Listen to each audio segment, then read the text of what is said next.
Welcome to my YouTube channel.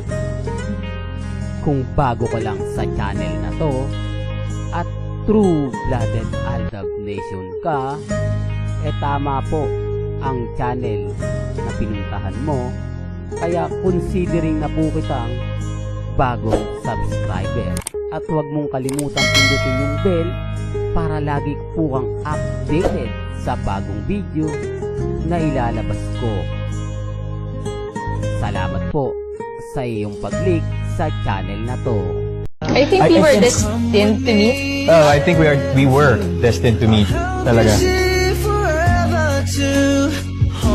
And nothing can change that. And nothing's gonna...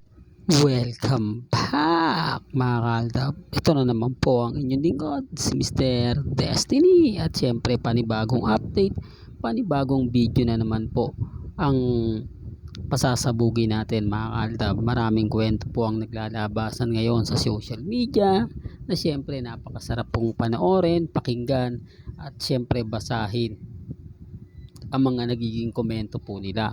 Marami nagtanong sa atin mga kaaldab na sinoli na raw daw po ni Menga yung singsing ng wedding ring o yung binigay nga po raw sa kanya ni Congressman Arjo, na kung saan makikita mo ito sa kasuotan ni Mengay.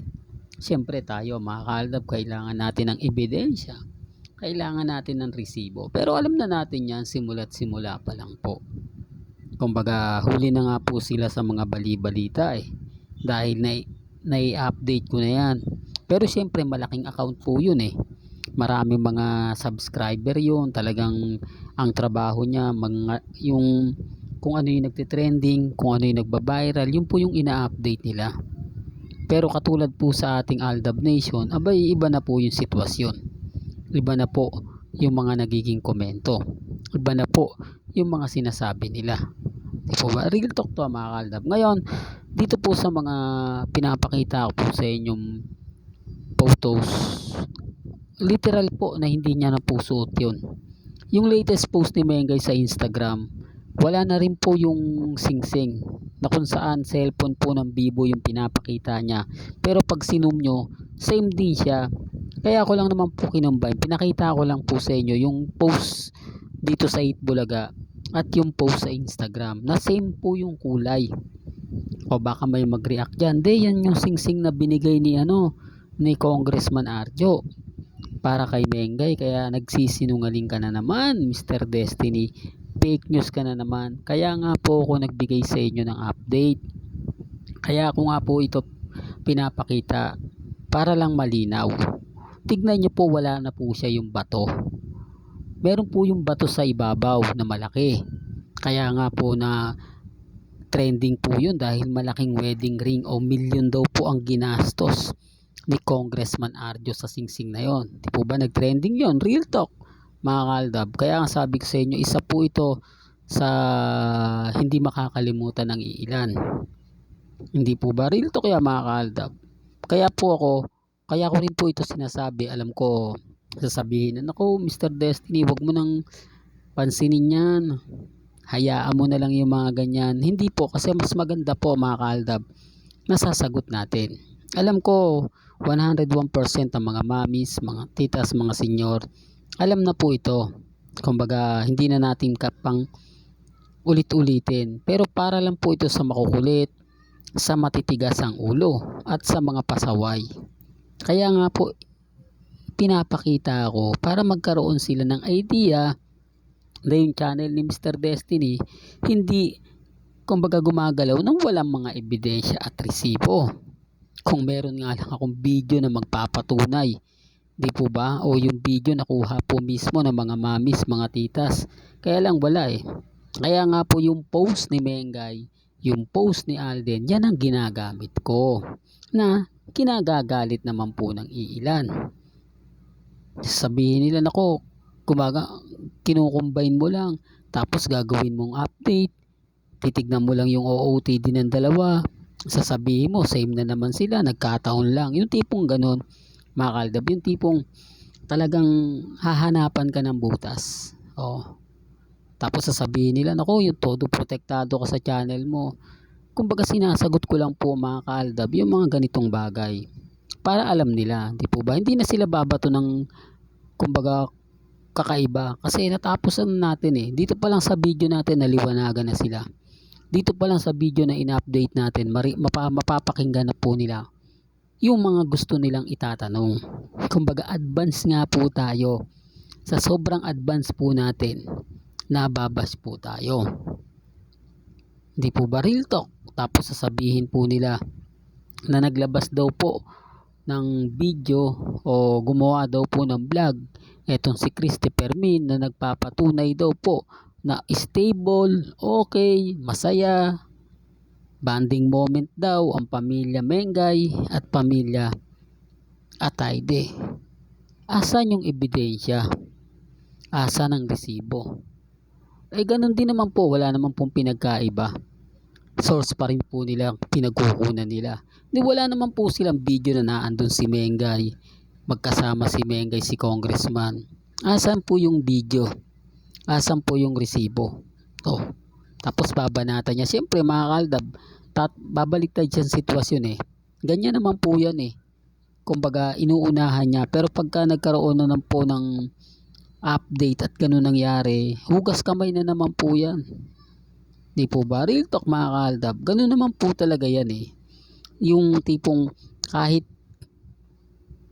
mali na yung nasabi nila, eh babalik ta rin lang nila yan para sila yung tama. Kumbaga ganito yung source namin, hindi masyado napaliwanag, yung tipong ganun. Kaya nga po sila nagkakaroon ng kaso. Kaya nga po piyansa agad-agad sila. Sa akin mga kaaldab, kasi ako mga kaaldab, hindi ako agad-agad nakukuha. Ibig kong sabihin, iniimbestigahan ko pa rin. Although naniniwala ako sa reliable source natin, pero kasi mas maganda yung may patunay tayo. Di po ba? Mas combine yung sinabi niya doon sa pinapaliwanag ko. Gaya nga po, di po ba, tinitignan ko to sa account sa District 1 kung talagang yung araw na yon wala si Mengay, at napapatunayan ko. Kaya nga po malakas ang loob ko. Yan ang isa sa rason kung bakit po matatag ang channel ni Mr. Destiny, na kahit napakarami po nilang sinasabi nakakasuhan ako, ay hindi po ako natatakot. Hindi po ako kumbaga hindi pong, ang ibig kong sabihin mga kaaldab hindi sumusuko, yung tuloy-tuloy lang. Hindi po katulad ng iilang kritiko. Kaya nga sabi ko sa inyo, itong channel natin kampante at matatag. Kahit anong sabihin po nilang paliwanag, okay lang po yan. Sabi nga ni Alden Richards at si Maine Paul Quezon, Destiny naman po talaga sila eh. Di po ba? Real talk, Destiny talaga sila. Sila lang po ang magpapatunay. Sila lang po ang totoo. Kaya antayin nyo na lang po mga kaaldab. Nararamdaman na natin yan.